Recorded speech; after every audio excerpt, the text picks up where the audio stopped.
안녕하세요. 파산관계 홍익필 변호사입니다.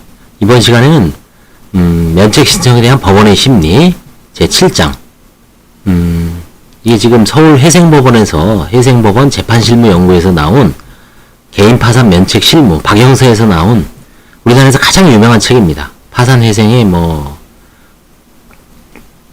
바이블이라고 할 수 있죠. 그 책에 개인 파산 실무 1장부터 10장까지 있는데 1, 2, 3, 4, 5, 6까지는 주로 파산에 관한 얘기입니다. 6장이 이제 상속재산 파산이에요. 그건 이미 제가 올려드렸습니다. 7장은 면책 신청에 대한 법원의 심리, 8장은 면책 신청에 대한 법원의 재판, 9장은 복권, 10장은 강제 집행과 파산 면책과의 관계. 이게 왜 중요하냐면 7장, 8장이 면책에 대한 얘기입니다. 파산과 면책은 이론적으로는 다르죠. 파산은 청산 절차고 면책은 개인의 갱생을 위해서 다시 기존의 어떤 채무를 다 소멸시켜서 이제 갱생을 위한 절차입니다. 법인 파산에서는 면책 절차가 없죠. 6장인 상속재산 파산에도 면책 절차가 없습니다. 그러니까 법인과 상속재산 파산은 청산 절차에 불과합니다. 그래서 7장, 8장이 면책에 대해서 가장 중요하기 때문에 한번 이거를 다시 복습하는 시간. 이미 제가 면책 불허가 사유로 해서 1부터 10까지 자세히 했습니다. 이거는 진짜 그야말로 바이블이고 교과서이기 때문에 한번 차분하게 읽어보는 시간을 갖기로 하겠습니다. 여기 제 얼굴하고 약도하고 밑에 거는 좀 지울게요. 이제 읽는데 좀 불편하니까 오늘 한번 읽는 데까지 한번 읽으면서 해설에 잘 귀를 기울여 주시기 바랍니다. 보는 거는 잘 안 들어오죠. 그쵸? 근데 제 얘기만 잘 들어도, 저게 무슨 얘기인지 아마 알 수 있을 겁니다. 예. 자, 7장. 면책 신청에 대한 법원의 심리라고 되어 있습니다. 개관. 면책 신청 사건에 대한 법원의 심리는 면책 신청서 및 첨부 서류 검토, 채무자를 신문할 필요가 있는 경우, 채무자 신문에 걸리면 좀 늦어집니다. 지금도 간혹 채무자 신문하는 경우가 있습니다.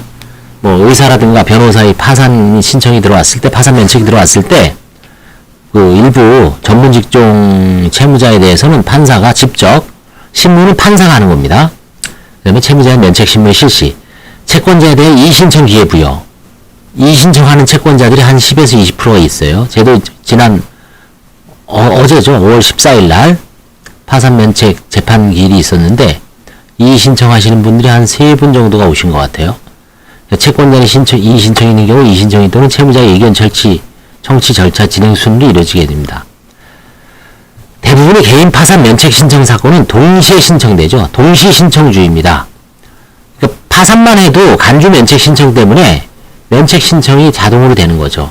실무상 개인 파산 신청 사건과 면책 신청 사건이 동시에 심리되고 있습니다. 따라서 면책 신청이 별도로 된 경우가 아니라면 파산 면책 신청서 및 첨부 서류를 심사하면서 면책 불허가 사유가 있는지 사전에 검토하고 이 사전에 검토하는 건 지금 현재 판사가 하는 겁니다. 채무자 파산 신문 시에도 면책 불허가 사유 및 재량 면책 사유의 존부에 관한 자료를 수집하며 재량 면책 사유의 존부는 소득이 없다든지 장애가 있다든지 다른 가족들이 아주 불치병에 걸렸다든지 아주 어렵게 살다든지 이런 겁니다.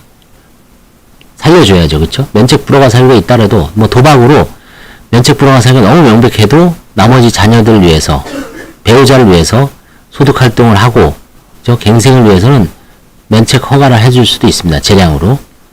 이제 거기에 관한 어떤 자료를 수집하며 파산 선고와 동시에 면책 신문 기일 또는 이의 신청 기간 지정 결정을 하고 이건 보통 이제 한 달 정도 합니다.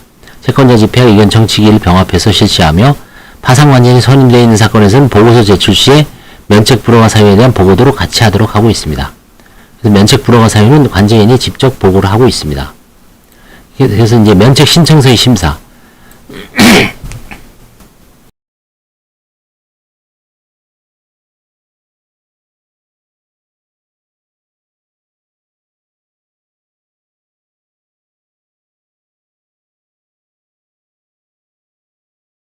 다만 면책 신청이 별도로 된 경우에는 면책 신청 기간의 준수 여부를 확인할 필요가 있습니다.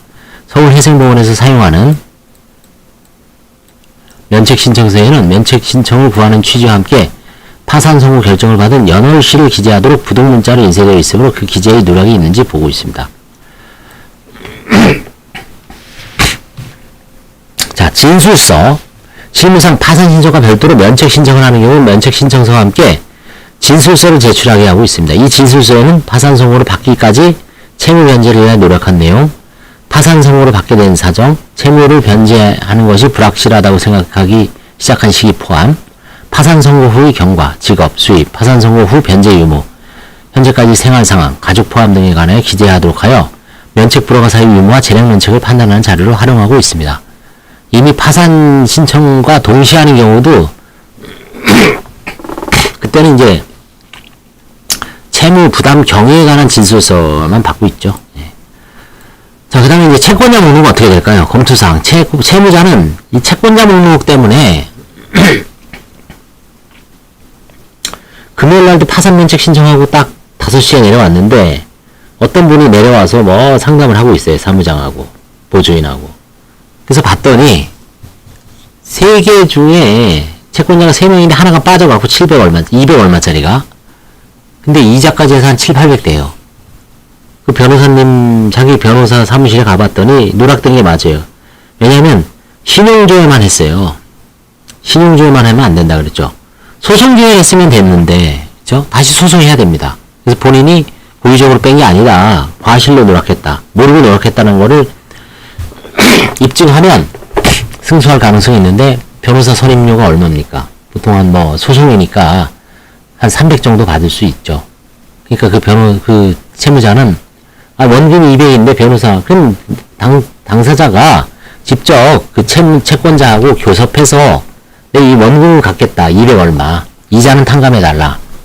그렇게 해서 해도 되죠. 그렇죠? 소송한다고 또 반드시 이긴다는 보장도 없죠. 채무자는 파산 채권자의 성명 및 주소, 파산 채권의 발생일, 이 주소에는 우편번호까지 기재해야 돼요. 그래서 우편번호를 기재하려면 새로운 신주소까지 정확하게 기재해야 됩니다. 이게 힘들어요. 파산 채권의 발생일, 저 발생일 기재 안 하면은 판사한테 보정 두드려 맞습니다. 그냥 대충 10년인지 11년인지 12년인지 최소한 1, 2년까지는 근접해야 돼요. 뭐 2010년인데 2000년으로 기재하고. 그러면 예납 명령, 예납 비용을 벼락을 맞을 수도 있습니다. 조심해야 됩니다. 파산 채권의 발생일, 파산 채권의 액수, 원인을 기재한, 원인이라는 거는 대여금인지, 꾼 건지, 뭐, 물품 대금인지, 뭐, 거래대금인지, 보관금인지, 공사 대금인지, 그런 걸 정확하게 기재해야 됩니다. 채권자 목록은 면책 신청에서 첨부하여 제출해야 된다. 당연하죠. 556조 제6항에 있습니다. 면책 신청이 파산 신청과 동시에 된 경우나 법 556조 제3항에 면책 신청을 한 것으로 간주된 경우에는 파산 신청에서 첨부된 목록을 면책 심의 절차에 그대로 사용할 수 있습니다. 다만 파산 신청 이후 새로운 채권자를 추가하는 경우가 종종 있죠. 이와 같은 경우에는 새로운 채권자를 포함한 채권자 목록 전체를 다시 제출해야 됩니다. 이거는 법원의 허가사항이에요. 그래서 그냥 한 사람만 딸랑 제출하면 안 됩니다. 목록을 수정한 기존 거하고 새로운 거를 다시 제출해야 됩니다. 채권자 목록은 면책 효력을 받게 될 채권자를 특정하게 해주고 채권자에게 이의 신청을 할 수 있는 중요한 자료가 됩니다. 채무자가 일부 채권자를 누락하는 경우가 있으므로 파산사건의 진술서 기재 내용 등과 비교해 누락한 채권자 등이 있는지 검토합니다. 왜 누락한 채권자가 있는지 왜 검토할까요? 쓸데없는 일이 아닐까요? 아니죠. 허위의 채권자 목록을 기재한 게 면책 불허가 사유죠. 그래서 어떤 분들은 그 개인 채권자를 싹 빼먹는 경우도 있어요. 일부. 그렇죠? 가급적 다 넣어야 됩니다. 면책 불허가 사유예요. 판사한테 걸리면 뼈도 못 줄 수가 있어요. 면책 신청 시 채권자 목록을 제출하지 않는 경우의 처리. 채무자가 면책 신청과 동시에 채권자 목록을 제출할 수 없는 때는 그 사유를 설명하고 그 후에 지체 없이 이를 제출해야 됩니다. 채무자가 법원으로부터 채권자 목록을 제출하는 보정령을 받고도 이행하지 아니하는 경우 법원은 어떤 결정을 내려야 할지 문제가 된다. 실무상 면책 신청을 한 채무자가 채권자 목록을 제출하지 않은 예가는 없죠. 수차에 걸쳐 말 안 들으면 기각할 수밖에 없죠. 그렇죠? 면책 신청 자체를 불성실 이유로 기각함이 상당하다.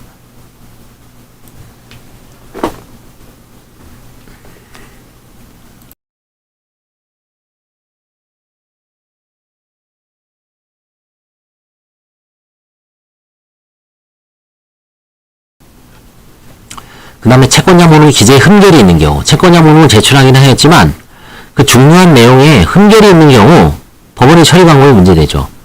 뭐 주소를 기재 안 하고 주민등록 번호도 기재 안 하고, 그렇죠? 그 다음에 뭐 주소를 그냥 돈까지만 기재하고,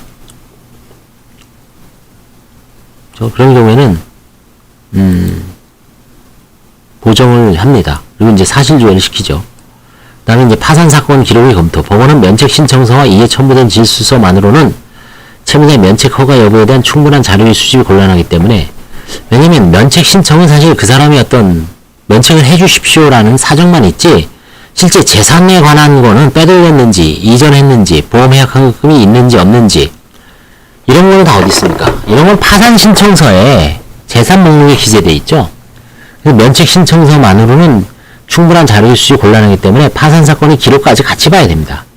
파산신청 절차에서 채무자는 면책 불허가 사유가 충분하게 심리되어 있으면 이를 참조하여 면책사건 심리 방향을 정하면 되지만, 그렇지 않은 경우에는 채무자의 면책 신청에 대한 이의신청 및과 그에 대한 채무자의 답변서를 기다려 이를 정할 수밖에 없습니다. 현재의 실무는 파산신청 절차에서 채무자에게 면책 불허가 사유가 있는지 여부에 대한 심리를 진행하고 있으면 앞서 말한 바와 같이 한다는 얘기죠.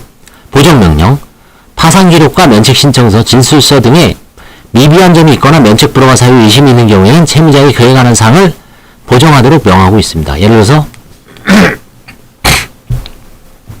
판사님이 최근에 대출이 많은데 이거 어디서 사용했냐, 사용 내역을 밝혀라. 그렇죠? 그 다음에 이걸 뭐 어떤 누구한테 고액을 송금했어요. 그게 자료가 나와요. 이거 어떻게 된 건지 이런 거를 다 보정명령을 통해서 할 수 있습니다. 서류의 비치 열람. 법원의 이해관계를 열람할 수 있도록 면책신청서, 채권자 목록 등 면책신청에 관한 서류를 법원에 비치해야 한다. 복사해주죠. 파산관청이 선임되어 있는 경우는 면책불허가 사유 유무에 관한 파산관청이 조사보고서도 비치합니다.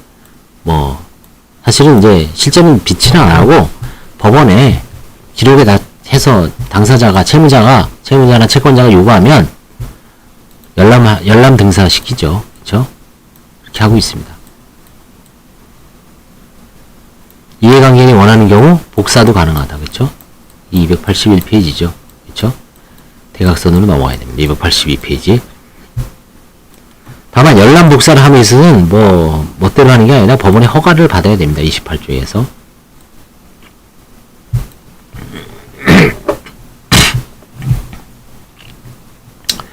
제3절 채무자 면책신문 및 이의신청기간 개관. 면책을 신청한 자에 대해 파산 선고가 있는 때는 법원은 기일을 정하여 채무자를 신문할 수 있는데 이를 채무자 면책신문이라고 합니다. 이 채무자 면책신문에 걸리는 분들은 뭔가 특이한 사항이 법원에 포착된 거예요. 그래서 그거는 상당히 대리인하고 의논하고 가서 어떻게 할 것인지를 잘 대비하고 미리 사전에 서명 같은 거를 요구했으면 잘 써야 됩니다. 또한 검사 파산관계 또는 면책 효력을 받을 파산채권자는 면책신문기일부터 30일 이내에 면책신문기일을 정하지 않는 경우는 법원이 정한 이내에 면책신청에 관하여 법원에 이의를 신청할 수 있는데 이와 같이 파산채권자 등이 이의를 신청할 수 있는 기간을 이의신청기간이라고 합니다. 관제인도 일종의 이의신청자죠. 면책불허가 내려달라. 재산 빼돌린 게 있습니다. 채권자에 대해 너무 심한 불이익입니다. 제대로 설명 안 합니다. 그렇죠? 구파산법은 2016년 4월 1일 전립 파산법입니다.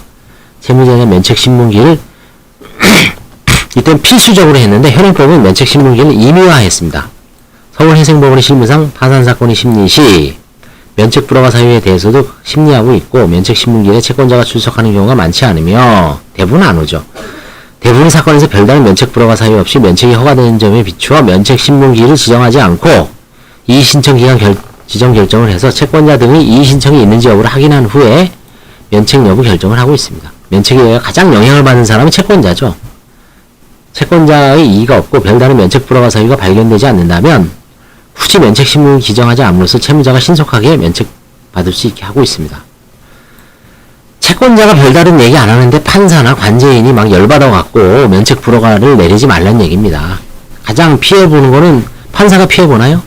관제인이 피해보나요? 면책 불허가 사유, 면책 불허가를 받는다 해서. 면책을 받는다 해서 가장 피해를 보는 사람은 채권자죠. 면책 불허가를 해서 가장 피해를 보는 사람은 채무자 자체고. 그러니까 사실 채권자하고 채무자와의 싸움이죠. 근데 채권자가 가만히 있어요. 송달받고도 아이 나 저 사람 면책에 관심이 없습니다. 뭐 재산, 그래서 관제인이 대략 조사를 해서 관제인이 어떻게 보면 채권자 역할을 대신하는 거죠. 뭐 이 서류, 저 서류, 그쵸? 29개, 14개, 지방은 한 40개에서 50개 아직도 하고 있더라고요.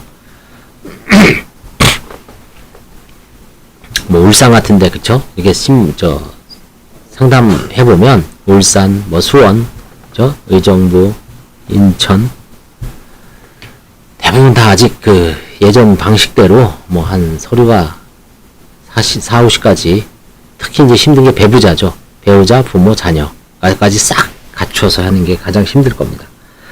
자, 면책신문기일 보겠습니다. 면책신문기일 지정. 송달료 등의 비용 연합을 확인하고, 송달료는 1인당 약 4만원입니다. 정확하게는 한 3만 얼마 되는데, 4만원으로 계산하면 돼. 10명이면, 채권자가 10명이다. 한 40만원 들어간다고 보면 돼요. 나중에 돌려받습니다. 비용 연합을 확인하고, 신청이 법정 요건, 신청권, 관할권의 존부. 일부 판사님은 관할권의 존부에 대해서 요즘 엄격하게 심리하고 있습니다. 그러니까, 주소, 거소, 근무지, 그죠? 항상 이 세 개에 대한 소명을 사전에 꼼꼼하게 하고 들어가야 돼요. 주소, 거소, 근무지, 영업소, 그죠? 일하는데. 구비서류, 인지 첩부, 인지는 뭐 2,000원, 채권자 목록 잘 제출했는지 채권자 목록은 환가 사건도 물론 영향은 없지만 채권자 목록 때문에 여기서 사실 가장 결판이 나는 것 같아요. 누락하면 소송 들어오고, 그쵸? 그 갚아야 되니까, 스트레스 가장 많습니다. 그래서, 채권자 목록이 제출할 때, 제출하기 전에, 파산이 발린 듯이, 파산 면책이 빠른 게 능사가 아닙니다. 나중에, 누락해서, 그 소송 비용, 그쵸? 그 변호사를 선임해도 졌을 때, 이게 절망감, 그쵸? 변호사가 이게 실제, 이길 수가 없는 사건이 많아요. 제가 해보니까. 그래서, 채권자 목록 제출 전에, 파산 신청 면책 전에, 신용조회, 소송조회, 폐인포까지, 하여튼, 그 변호사 내지 사무장, 법무사 내지 사무장하고 잘 조율을 해서, 막 그냥 뭐 무작정 그냥 때려놓으라고, 그쵸? 재촉하는 게 가장 바보입니다. 채권자 목록, 그쵸? 그 다음에, 금요일날 그 김 무슨 변호사님도 신용조회만 하셨는데, 제가 얼마 전에 이제 누락 채권자에 대해서 강원도에 있는 법무사님 얘기를 했죠. 그 법무사님도 마찬가지예요.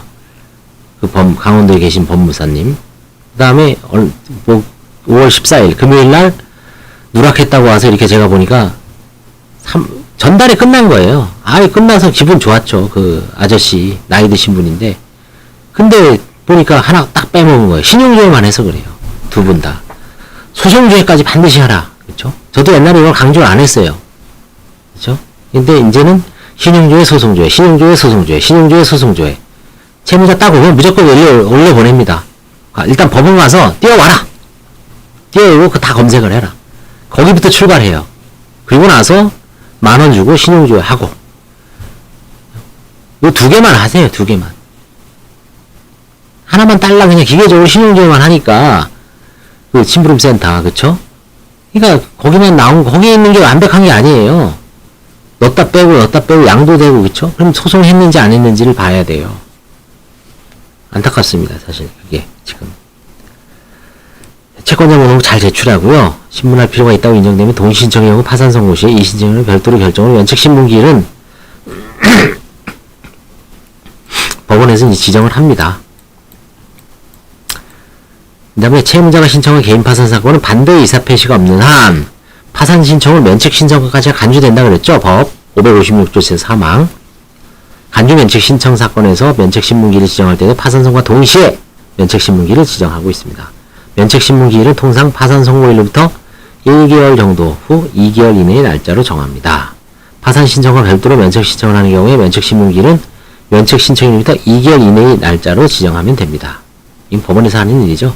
채무자들은 오라 그럴 때 오고 내라 그럴 때 대리인하고 잘 협조해서 서류를 칼같이 내면 됩니다.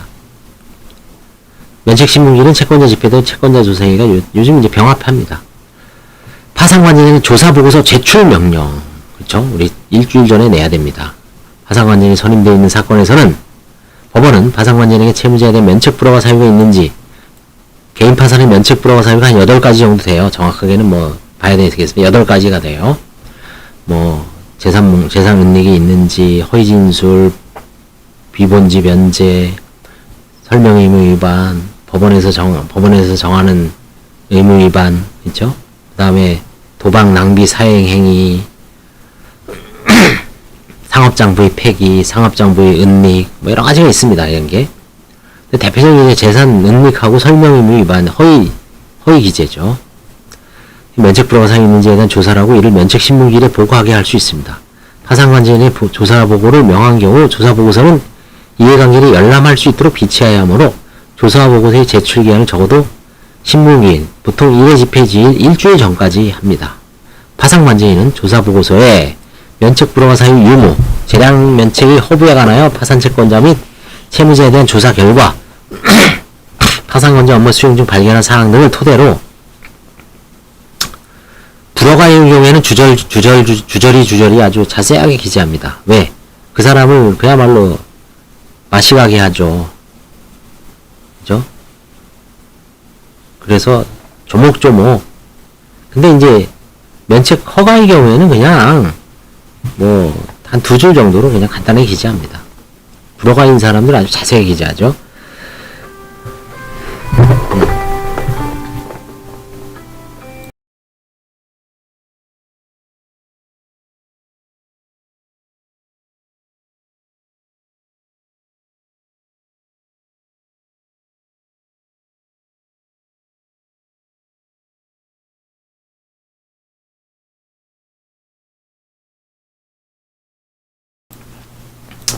자, 다 면책신문 기일이 공고 및 송달, 공고.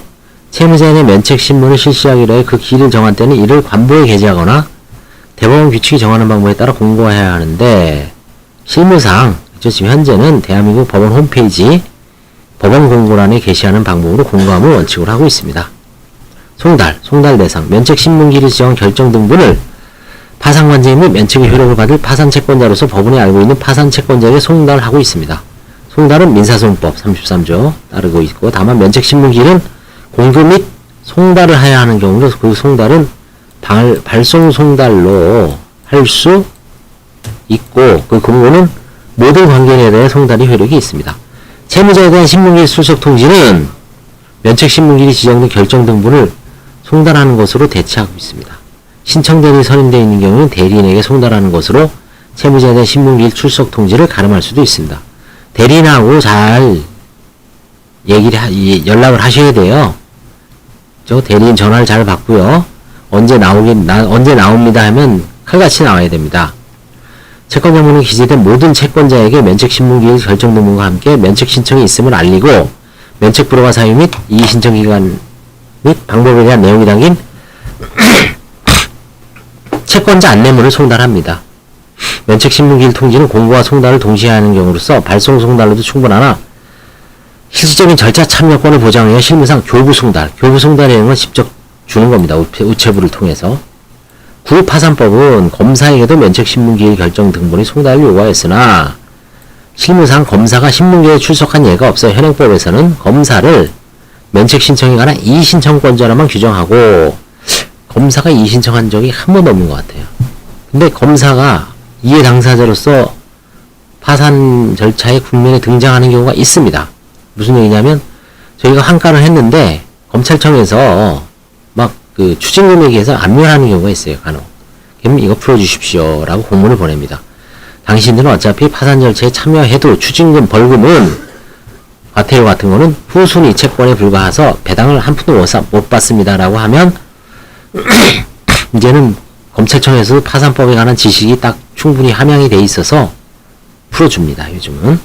예전엔 막 그냥 아우 저도 옛날에 그거 몰라갖고 날린 거 생각하면 그쵸? 그 후순인데 모르고 그냥 환갑 포기했는데 실책이었죠 그때. 한 700만원 정도 되는 충남 공주에 있는 땅이었는데 검찰청에서 추징금에 의해서 압류를 해놨어요. 그럼 근저당 빼고도 한 6, 700 정도를 한가 할 수 있는데 이걸 이제 그 아들이 사는 걸로 해서 매각을 했는데 검찰청에서 이걸 안 풀어줘요. 저는 그때 이건 안 풀어주니까 그냥 포기했는데 검찰청에서 법적으로 무조건 풀어줘야 돼요. 벌써 한 10년 전 얘기죠. 그때는 잘 몰라서 그쵸. 모르거나 그냥 넘어가자 그쵸. 실무상 검사가 신문기에 출석한 예가 없어 현행법에서는 검사를 면책 신청에 관한 이의신청권자로만 규정하고 면책 신문기일이 송달 대상에서는 제외했습니다. 송달 불능 시 실무 처리 채무자에 대한 송달이 불능되면 그 사유와 상관없이 발송 송달과 함께 실무상 신청서에 기재된 연락처로 면책 신문기일에 출석할 것을 통지하는 것이 일반적입니다. 실무상 파산 채권자에 대한 면책 신문기일 결정 등본의 송달이 불능된 경우에 이 결정은 공과 송달을 모두 하여야 하는 대상이므로 법 11조 제1항에 의하여 발송 송달을 하여 법상 요구되는 송달의 요건을 충족시킬 수는 있습니다. 다만 실무는 채권자의 절차적 참여권을 실질적으로 보장하기 위하여 신문기일에 출석한 채무자에게 송달 불능된 채권자의 주소 보정을 명하여 보정된 주소로 이의신청 방법 등이 담긴 채권자 안내문을 송달하고 있습니다.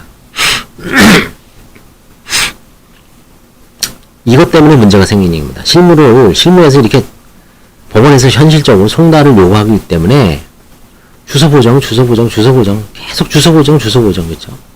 주소를 보정해라. 주소 보정이 어렵습니다. 채무자들은 잘 몰라요. 변호사들은 법학은 기본적으로 소송법의 가장 50%는 송달입니다.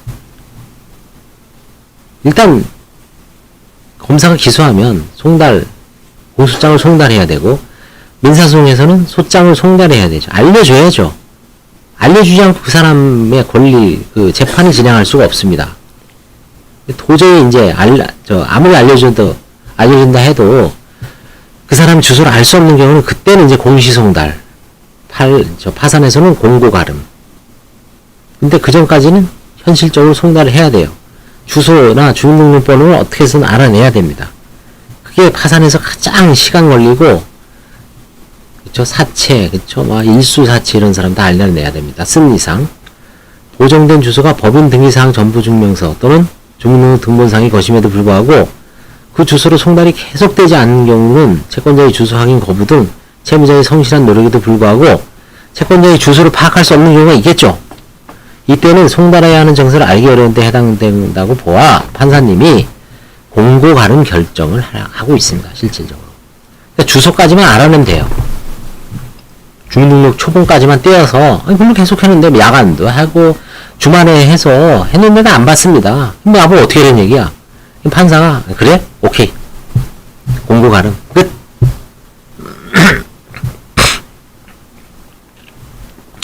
채권자는 나중에 자기가 절차 보장을 못 받았다고 할 얘기가 없는 거죠.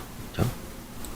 공고 가름이 가장 채무자가 불출석한 경우의 처리, 채무자가 소환장을 받고도 불출석한 경우, 채무자는 면책신문기에 출석하여 신문에 성실히 응할 의무가 있으므로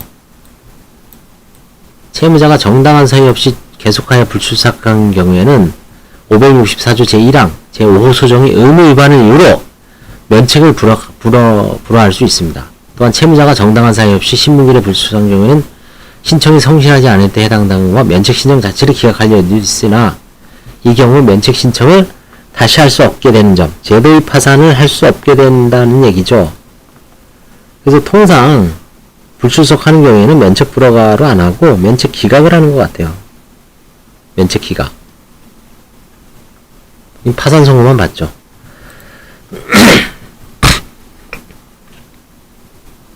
실무상 서울에서는 이제 송달되고 한 2번 이상 안 나오면 나가리 시키는 것 같아요.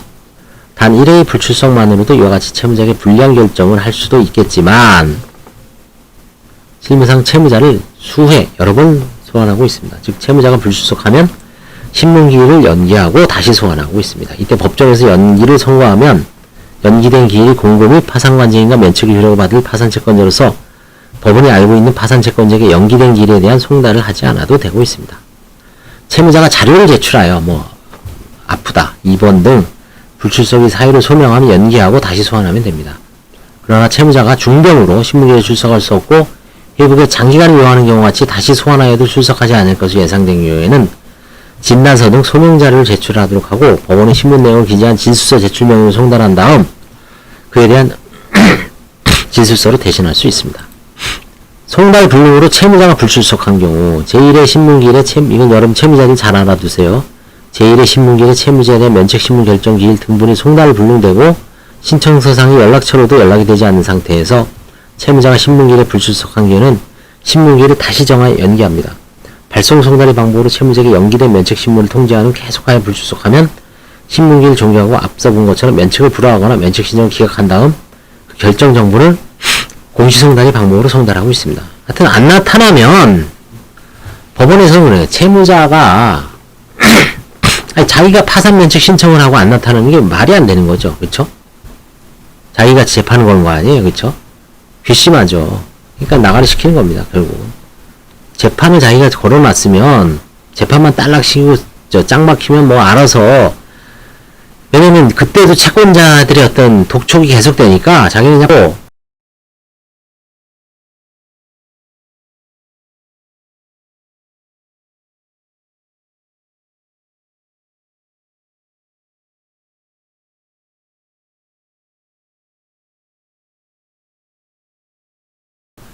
비상연락망은 유지해야 돼요. 무조건.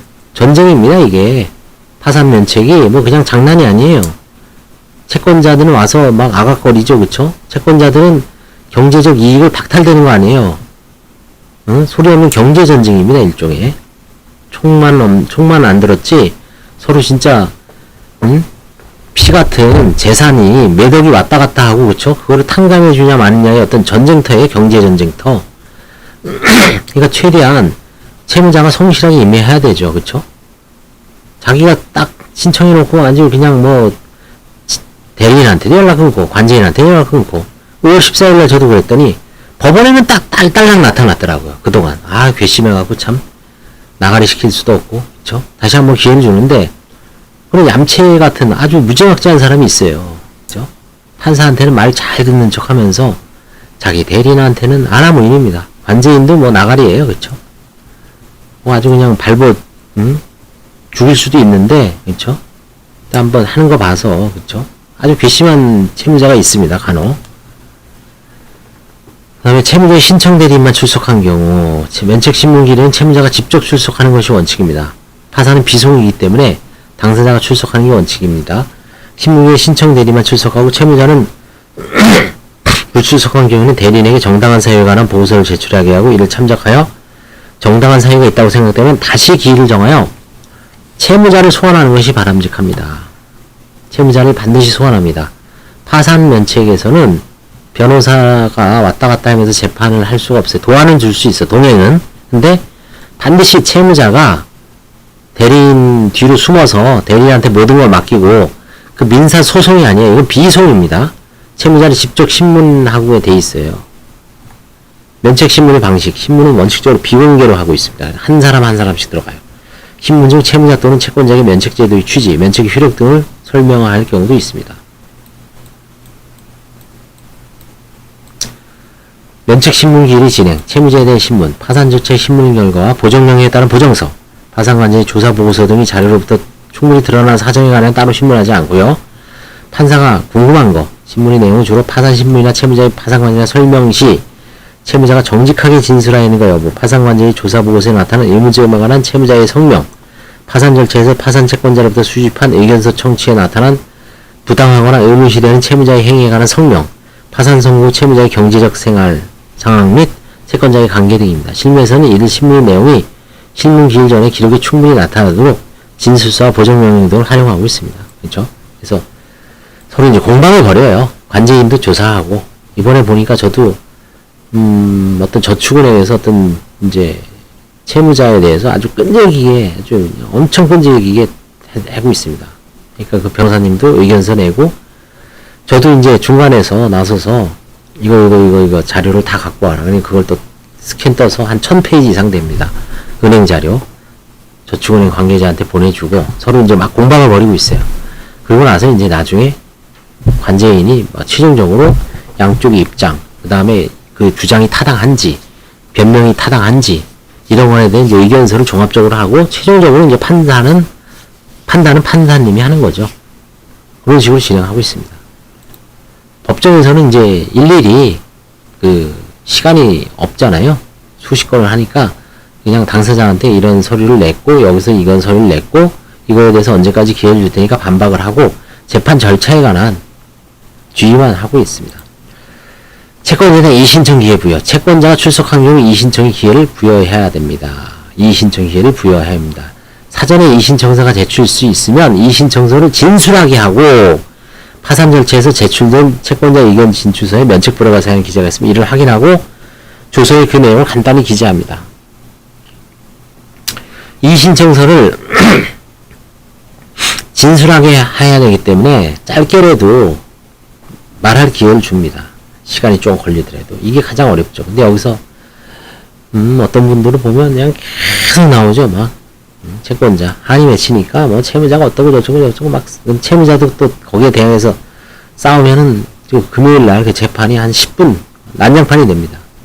뭐 판사님 그래도 다 듣고 있어요. 서로 그 정도 어떤 풀이할 기회를 줘야지 재판에서 아휴 그래도 할 얘기는 했구나 면책 때도 좀 속이 시원할 수가 있어요.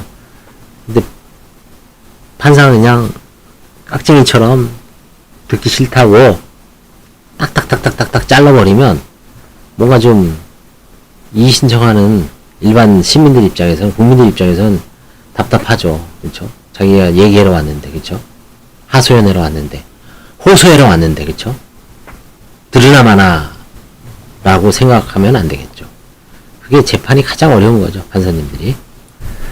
파산 절차에 제출된 채권자 의견 청구서에 면책 불허가 사유에 관한 기재가 있으면 이를 확인하고 조서의 내용을 간단히 기재하고 그 밖에 신문기일에 이제 조서에 기재하고 있습니다. 기일이 변기 연경 속형. 기일 변경 연경 속형은 기일에 선고하면 따로 공고 또는 송달을 하지 않습니다. 저도 이제 받아 적어야 돼요. 어떤 건 6월 10일, 어떤 건 7월 9일, 그쵸? 그걸로 끝입니다. 다시 송달 안 해요. 면책 신문기일을 종결한 후 다시 신문이 필요한 경우는 신문기일 지정 결정을 하고 채무자를 소환합니다. 근데 의문이 있으면 계속 신문이에요. 이때 채권자 등에는 이미 이의신청 기회를 부여했으므로 따로 공금의 기일 통지를 하지 않고 있습니다. 그러나 신문 종결이 되지 않은 상태에서 신문기일을 추정하였다가 다시 지정하는 경우에는 공금의 기일 통지를 하고 있습니다. 면책 신문 종결 후 결정 전에 추가 채권자 신고.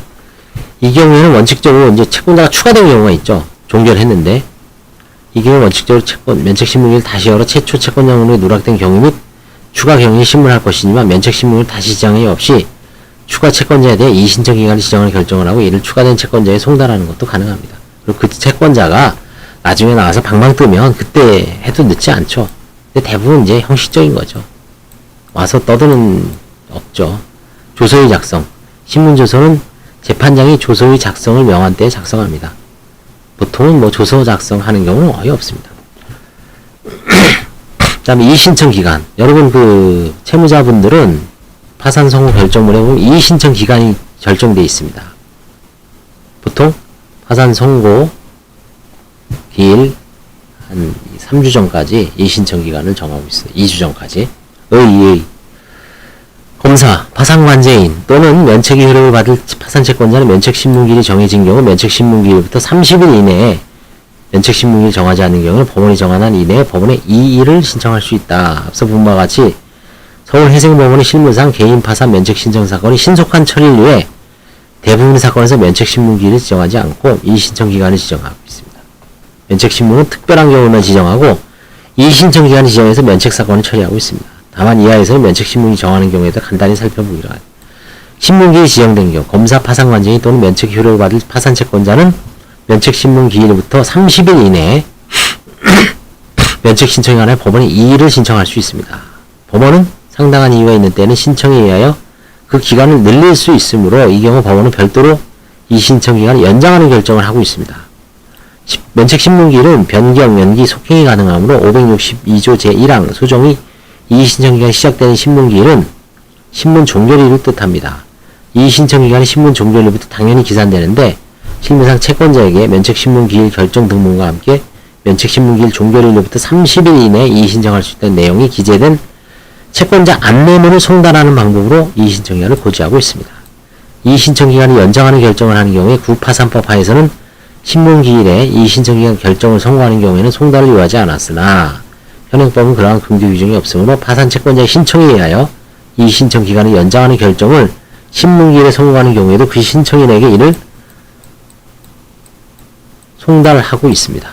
서울해상법원은 면책신문을 실시할 경우에는 신문 종결 시 채무자에게 앞으로의 절차를 설명하면서 소정기간 내에 이의신청이 있으면 다시 의견 청취기를 정할 수 있다고 고지하면서 이에 대한 안내문을 교부하고 있습니다. 신문기일이 지정되지 않는 경우 이의신청기간 지정 결정, 면책신문기일이 지정하지 않은 경우에는 구파산법 하에서 같이 채권자들이 이의신청할 수 있는 기간을 지정하는 결정을 하고 있습니다.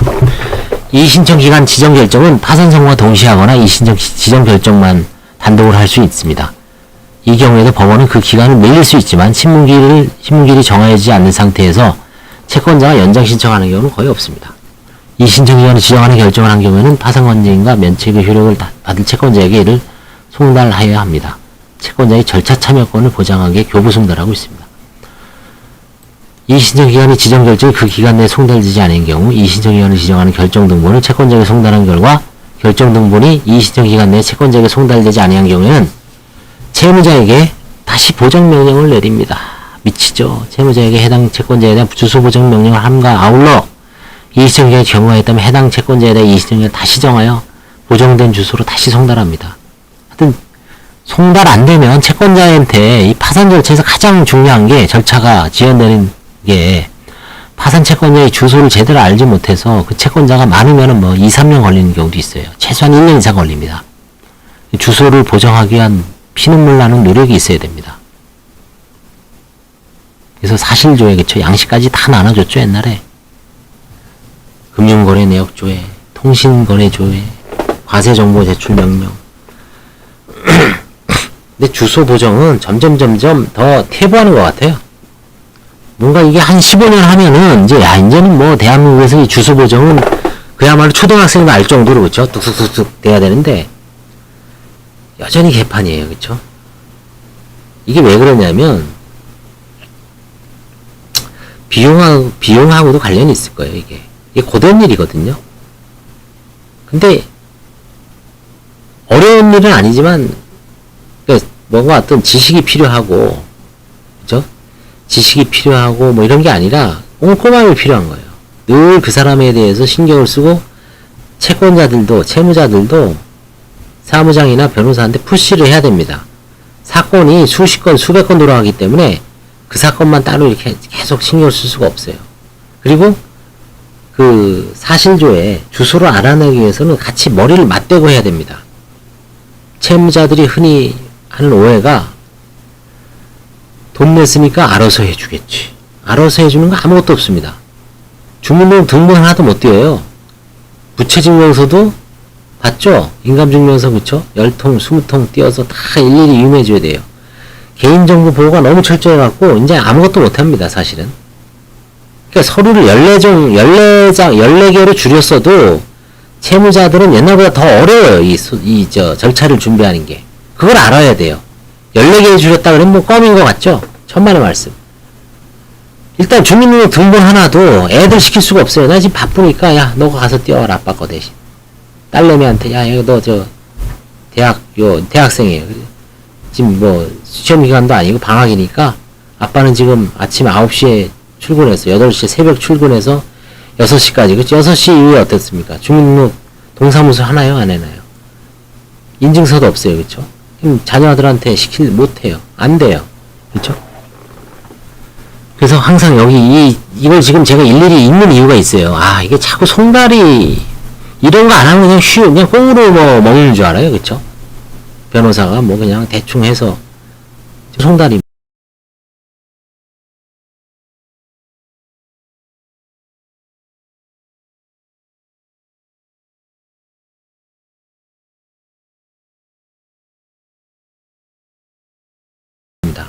송달을 해야지 일단 스타트가 되는 거예요. 송달이 안 되면은 재판이 시작이 안 된 겁니다. 소송 계속이 발생 안 한 거예요. 파산에서도 마찬가지입니다. 그래서 자꾸 송달, 그쵸? 입에 하여튼 침이 마르도록 송달 얘기하는 거예요. 이걸 계속 제가 파산 관제임에도 불구하고 이 정도 이 정도로 제가 강조한다는 거는, 야, 진짜 송달이 뭔가 문제가 있구나, 그쵸? 현재 관제인이 저런 뭐 개소리 하는 것도 아니고, 그쵸? 송달 한데, 아, 이게 송달이 이제 신경 써야 되겠구나, 그쵸? 각성을 해야 됩니다, 그쵸? 송달해야 하는 장소를 알기 어려운 채권자의 경우는 송달에 가름하는 공고 결정을 하고, 공고로서 송달, 이건 공고 가름은 판사가 하는 겁니다. 서울희생공원에서는 이의신청기간 지정 결정을 하면서 송달에 가름하는 공고 결정도 같이 하고 있습니다. 근데 공고 가름까지 하려면 주민등록 초본까지 떼어다 갖다 바쳐야 돼요, 판사님 앞에. 그게 안 나오면 공고 가름은 죽었다 깨어나도 안 해줍니다, 판사가. 결국 송달은 간단하게 얘기하면 초본 찾기입니다. 초본 찾기. 개인이라는 전제하에. 법인 등기부등본 찾기죠. 법인 등기부등본에 뭐가 나옵니까? 주소가 나오죠. 개인 채권자는 초본에 뭐가 나와요? 주소가 나오죠. 그리고 또 뭐가 나오죠? 가장 중요한 주민등록번호가 나오죠. 내가 저 사람 홍길동까지는 알고 있어요. 주민번호 몰라요. 친구 주민번호 모르죠. 홍길동까지만 알아. 근데 돈을 꿔줬어. 계좌를 쏙 넣어내줬어. 근데 저는 내가 이름만 홍길동만 알지 주민등록번호 아는 친구가 어디 있어요? 그죠? 대부분 또 그러니까 채용증이나 이런 거 받아 넣었을 때 주소, 주민번호, 그쵸? 이름 3박자 아니에요, 그쵸? 그래서 계속 송달이 중요합니다. 면책 신청 사건의 경우 채권자에게 이의신청 기간 지정 결정이 송달되지 않아 그 처리가 지연되는 경우가 종종 있는데, 종종 있는 게 아니라 많습니다. 공고로서 송달에 가늠하여 그 처리를 신속하게 할 수 있지만, 이거는 판사가 엿장수 마음대로 할 수 있는 게 아니에요. 주민 초본이 나와야 됩니다. 그러니까 개인 파산에서 채권자 목록에 있는 개인 채권자는 결국은 뭐냐면 법인은 논의를 할게요. 주민 초본 찾기입니다. 주민등록 초본 찾기. 다른 게 다 필요 없어요. 여러분 그거 하나만 기억해요. 아, 초본이 나와야 되는구나. 초본 어떻게 찾을 것인가. 거기에 머리를 짱으로 굴려야 돼요. 아, 내가 저 새끼 돈 꿔줬는데, 저 홍길동. 쟤한테 돈을 꿨어, 옛날에. 근데 이제는 반대로 저 새끼, 홍길동 주소를 알아내야 돼요. 고등학교 동창이었어. 주소 알아요? 주소는 그래야 알아와. 수소문해서 알 수 있어요. 근데 그걸로 송달을 안 받아. 주민번호 알아야 돼요. 주민번호 알려면은 휴대폰 통화 내역, 이동통신 3사에는 인적사항이 있잖아요. 은행에도 다 있죠. 계좌번호.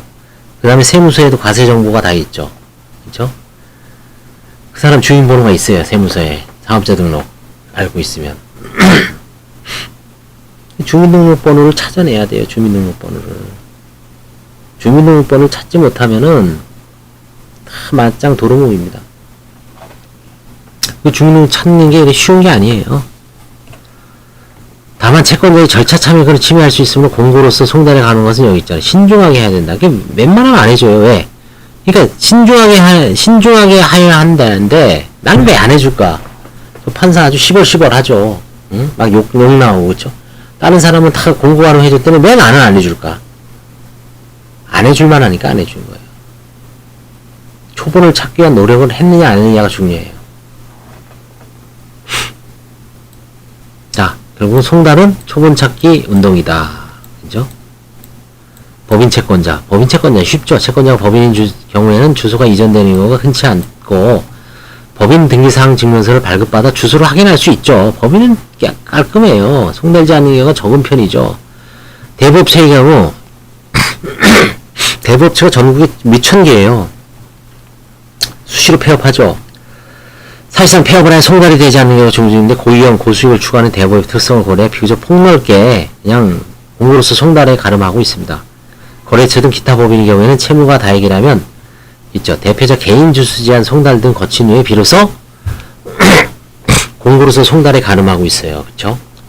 이거는 법인에 대한 소송도 마찬가지입니다. 법인 소송을 하시면, 민사소송을 하시면 법인 개인 대표자까지 찾아내서 거기까지 해야 돼요. 그래야지 공고 공시송달을 해줘요. 파산에서도 마찬가지입니다. 법인인 경우에는 대표자 주소까지 송달을 좀 해보도록 노력을 해야 됩니다. 만약에 공고가름을 엄격하게 요구하는 경우에는.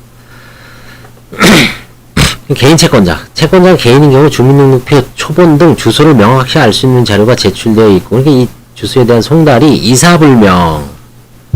이사를 갔는지 잘 모르겠습니다. 이사를 가서 주소가 잘 모르겠습니다. 수치불명. 그런 사람이 있는지 모르겠습니다. 주소불명. 이 주소가 아닌 것 같습니다. 주소불명으로 송 불리는 경우 공고로서 송달에 가름합니다. 이런 경우에. 주민 초본이 나와 있으니까. 근데 수취인부재. 수취인부재인 경우에는 채무가 다, 이 사람은 혹시 살 수도 있거든요. 부재라는 건 수취인이 있을 수도 있다는 얘기잖아요. 아, 그 사람 있습니다. 근데 지금 저기 어디 해외에 나간 것 같습니다. 수취인 부재죠. 불명이 아니죠. 여기 사는 건 맞는데 지금 해외에 나간 것 같습니다. 아니 지방에 출장한 것 같습니다. 수취인 부재죠.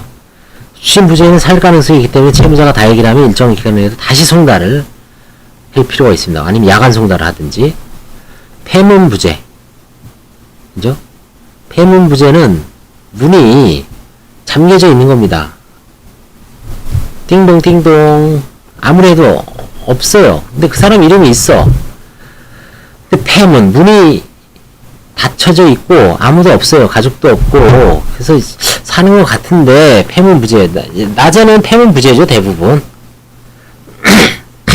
그런 경우도 살 가능성이 있기 때문에 송달이 되지 않는 경우는 채무자의 다가에 따라 바로 공고로서 송달에 가름하거나 특별 송달을 거쳐 공고로서 송달에 가름하고 있습니다. 그렇죠? 이런 경우에는 살 가능성도 있습니다. 아까 이거 이불, 수불, 주불하고는 틀려요. 그래서 수부하고 폐부, 수부하고 폐부는 금액이 다액이면 다시 재송달을 하고 한 다음에, 아니 특별 송달은 뭐냐면 야간이나 주말 휴일에 하는 겁니다. 그죠? 이 수취인부재하고 폐문부재는 부재하고 불명은 틀리죠. 불명은 3개가 있습니다. 이사불명, 수취불명, 주불. 이사불명, 수취불명, 주소불명. 부재는 수취인부재, 폐문부재. 이 불명하고 부재를 다르게 취급한다. 이 5가지가 약간 차이가 있어요. 이걸 잘 음미해서 도와줘야 됩니다. 이게. 이 송달은 사실은 변호사 입장에서는 잘 신경을 안 쓰죠. 직원들이 다 하고 법원에서도 하급 직원인 실무관들이 다 하죠. 그렇죠? 뭐 민사소송법 공부할 때도 뭐 이런 게 있구나. 뭐 교부 송달, 유치 송달, 그렇죠? 발송 송달 시험에도 잘 안 나오고 그렇죠? 근데 실무에서는 특히 민사소송에서는 뭐 1대1이니까 어떻게든 해서 하다 보면 별로 어려움이 없는데 파산에서는 미치죠. 뭐 이게 한 명이 아니라 막 10명, 그쵸? 50명 중에 막 5명이, 그쵸? 이불, 수불, 주불, 수취인부재, 폐문부재 이 5가지 약간 좀 차이가 있다는 것을 알아두십시오. 채권자가 보증인 경우 채무자의 이해관계가 크게 대립되는 사이가 아니고 신종의 경우가 많아 비교적 쉽게 공고로서 송달에 가름하고 있습니다. 채무자로 하여금 채권자의 주민등록표 초본 등을 발급받아 제출할 수 하게 해요. 초본 찾기라 그랬죠. 채권자의 주민등록번호와 주민등록상 주소지 등 인적사항을 확보해야 하는데 이를 위하여 채무자의 신청에서 법원이 필요한 경우에 사실조회 세 군데 앉아서 통신사, 통신정보 제출명령이에요. 이제는 이동통신 3사, 금융기관 과세정보 제출명, 아니 금융기관은 금융거래정보 제출명령.